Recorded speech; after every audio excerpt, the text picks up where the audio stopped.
Euzu billahi mineşşeytanirracim. Bismillahirrahmanirrahim. Elhamdü ve senâ'u lillahi rabbil âlemin ve'l âkıbetu litteqvâ ve'l yakîn.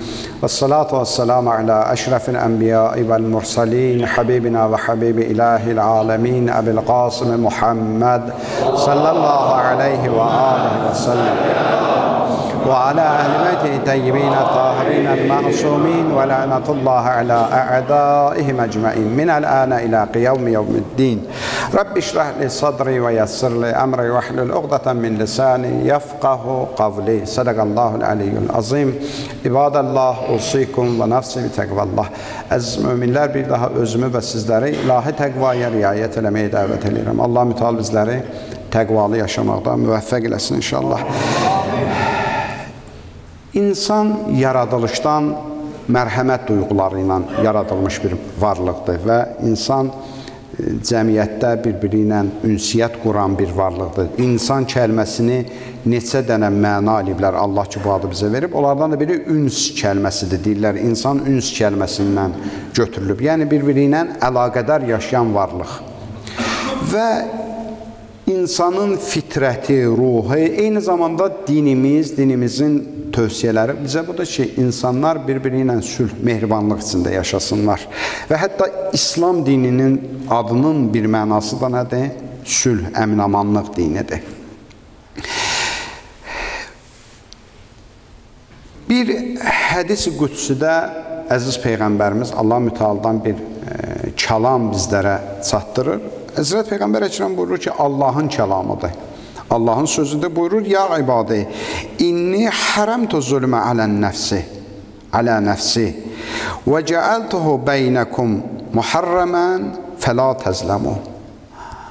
Ey insanlar, mən zülm eləməyi özümə haram bilmişəm. Yəni, mən heç vaxt zülm etmirəm.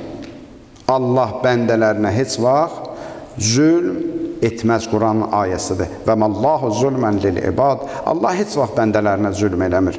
Allah mütəal buyurur ki, mən zülmü özümə haram eləmişəm.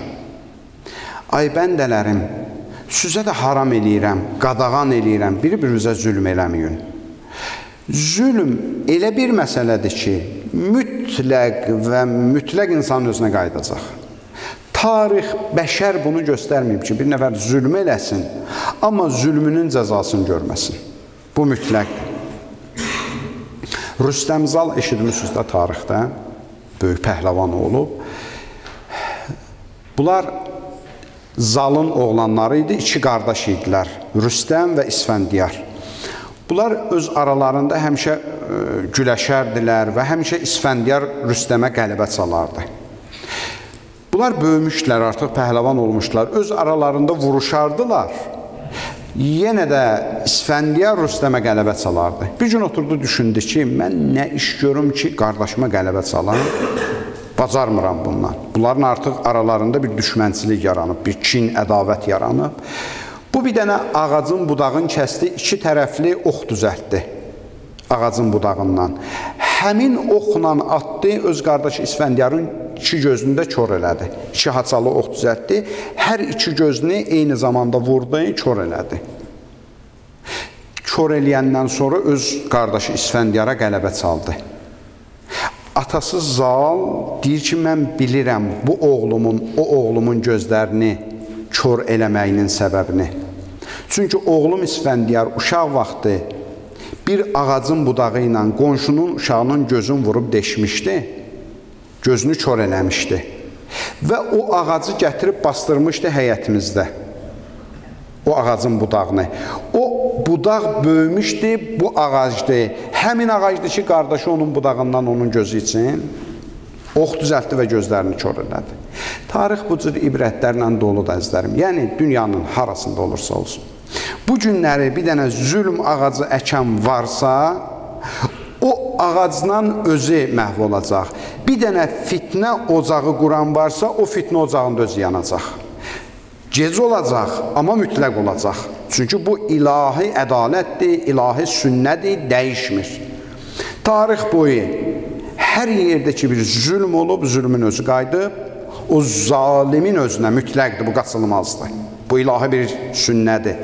Sənin bugün zorun var, gücün var, imkanların var. Əgər məzluma əzirsənsə, bil ki, məzlumun Allahı var. Məzlumun ahı var və o ah dünyada ən böyük silahdır. O silahdan heç kim yayına bilməyib, heç kim qaça bilməyib. Allah buyurur, dağların başında, uca qəsrlərdə belə olsunuz, o mütləq gəlib su tapacaq.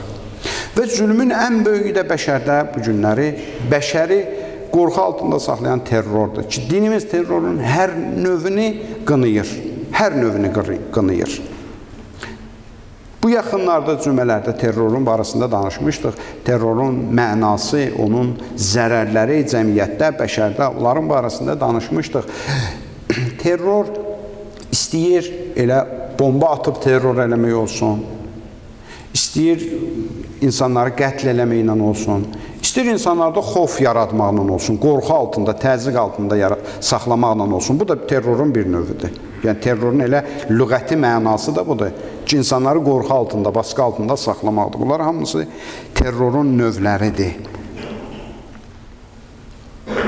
Allah müteal buyurur, mən qətələ nəfsən bi qeyri nəfsin, əv fəsadin fil ard, fəkəənnəmə qətələn nası cəmiə. Hər kim bir nəfəri öldürsə, günahsız bir adamı, o adam ki, bəşərdə fəsad törədmir, fitnə fəsad yaradmır, oturub özü içində. Hər kim onu öldürsə, sanki bəşəriyyəti öldürmüş kimidir, insanlığı öldürmüş kimidir. Quran buyurur, əl-fitnətü aşaddu minəl qətl. Fitnə salmaq qətlin özündən böyük bir cinayətdir. Bir cəmiyyətdə ki, sən fitnə yaradırsan, o da özü bir qətldir, özü bir terrordur, özü bir zülmüdür. Və bu günləri bəşərdə, dünyada silahlı terrorlardan çox mənəvi terrorlar baş verir.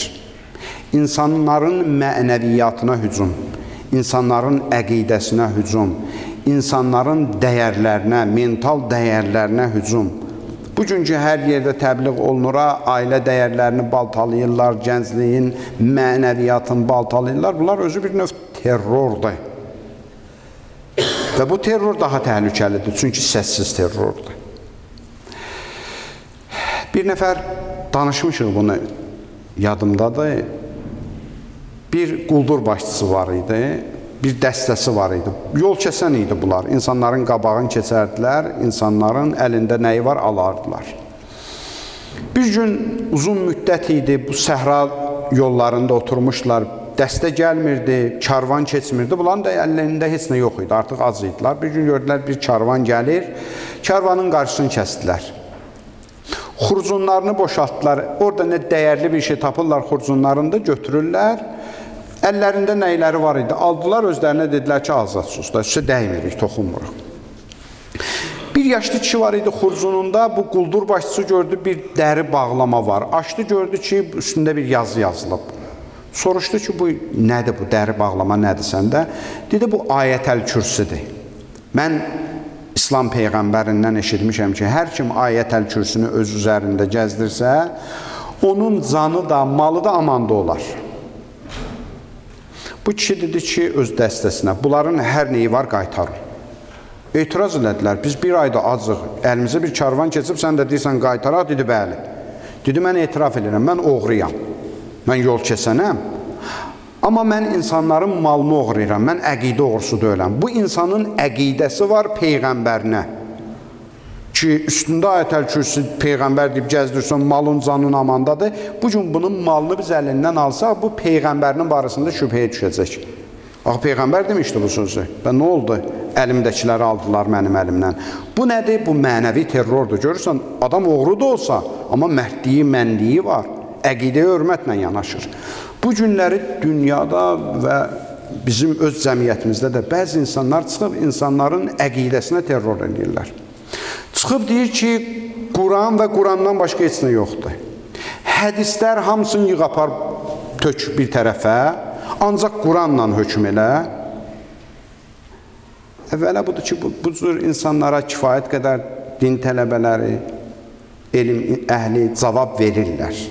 Mən tək ona sözlərinə cavab vermək fikrim yoxdur və zamanla da bəzi məsələləri demişik. Əvvəla budur ki, sən deyirsən ki, məzhəblər hamısı batildir, sən özün təzə bir məzhəb yaratmısan və ənənəvi məzhəbləri batil hesab edirsən. 1400 illik oturuşmuş dini məzhəbləri sən heçə sayırsan, amma özün bu günləri təzə bir şey çıxartmışsan, icad eləmişsən ortaya. İkinci bir sözüm budur, iddiam budur ki, insanlar Qurandan hər şeyi özləri aşkar eləməlidirlər. Yaxşı, biz Azərbaycanlıyıq, biz ərəb dili bilmirik. Pakistanlı da ərəb dili bilmir. Əfqanistanlı da ərəb dili bilmir. Hindistanlı da ərəb dili bilmir. Yaxşı, bu dünyanın müsəlmanları bu Quranla necə özləri üçün din öyrənib hökm versinlər? Hamımız ərəb dili öyrənmək imkanımız yoxdur da bizim. Yaxşı. Deyəcək ki, tərcüməyə bax. O zaman tərcüməyə bax dediyin hansısa bir alimdən mən öyrəndim də, o alimin düşüncəsinin məhsulunu mən oxudum da. Böyle özü bir yol oldu da, məzhəb nədir? Yəni yol. Sən deyirsən ki, yox, mən deyənlər düzdür. Sən özünə bir məzhəb qurmusan, o məzhəbə çağırırsan da insanları. Məzhəbin adı Quranilikdir. Sən cəmiyyətin, avam insanlarını anlada bilərsən ki, mən heç bir məzhəbdə yoxam, mən İslamdayam. İslamdasan, dediyin İslamı hansı əsaslar üzrində öyrənmirsən? Amma hiləgərlik, bax, budur. Bəzi hallarda gəlir, bəzi məsələləri vurmaq üçün hədislərdən istifadə edir. Və o zaman sən hədis qəbul eləmirdin. Deyir ki, İslamda yas saxlamaq yoxdur, Peyğəmbərdən hədis var. 3 gündən artıq yas saxlamıyor. Və nə oldu? Hədis üstünə necə qəbul eləmirdin? İş və yarayanda hədisi önə çəkirsən. Bunu kimi o qədər yerlərdə sən hədisdən istifadə edirsən, Peyğəmbər bu cür elədi, bu cür elədi. Harada Quranda ki, o sən dediklərin yazılmayıb. Hansı hədisə əsaslanırsan, hansı tarixə əsaslanırsan. Tarix nədir? Tarix elə hədisdir də, hadisə baş verib, nəql ediblər bunu. Tarix özü bir hədisdir. Və müsəlmanları hədisdən ayırsan, bir dənə xaos yaranar. Mən Quranı oxuyacağım, bir cür başa düşəcəm, sən də bir cür başa düşəcəksən. Bugün deyirsən ki, 3 dənə, 4 dənə məzhəb İslamı bölməkdir. O zaman hərəmiz Quranı bir cür başa düşsək, İslamda nə qədər məzhəb yaranacaq? Sən ki, xaos aparırsan insanları. Və ən böyük terroru sən edirsən əqidəyə qarşı. 1400 ildir bu qədər məzhəb imamları, alimləri bu ayələri, bu hədisləri oxumurdular. Bəli, hədislər var, zəif hədislər var, uydurma hədislər var və İslamda da buna görə xüsusi rical elmi var. İslam alimləri bunu araşdırırlar, zəif hədisləri çıxardırlar, kənara atırlar. Amma Peyğəmbərimizdən gəlib çatmış hədislər var ki, özdə bütün İslam aləmi bu hədislərdə icma eləyib. Sünnisi və şiəsi fərqi yoxdur. Hamı deyir ki, Peyğəmbər bu sözü deyib. Sən gəlirsən ki, həcc ayinləri yoxdur, qurban kəsmək yoxdur, kəbin yoxdur, heyvana bismillahla kəsmək yoxdur. Bunlar bütün İslamın, müsəlmanların icma məsələləridir. Kəbin yoxdur deyirsən. Özün təzə bir dənə məzhəb yaratmısan ki sən. Ona görə də bu ən təhlükəli bir terrordur ki, bu terrorda hamımız müğayət olmalıyıq, balalarımızı, cəmiyyətimizi maarifləndirməliyik ki, bu cür insanlar gəlib müsəlmanların içində fitnə yarada bilməsinlər. Allahın verək izzətinə, cəlalına, əzəmətinə, Allah mütəal müsəlmanların, İslamın, vəhdətin günə-gün artırsın.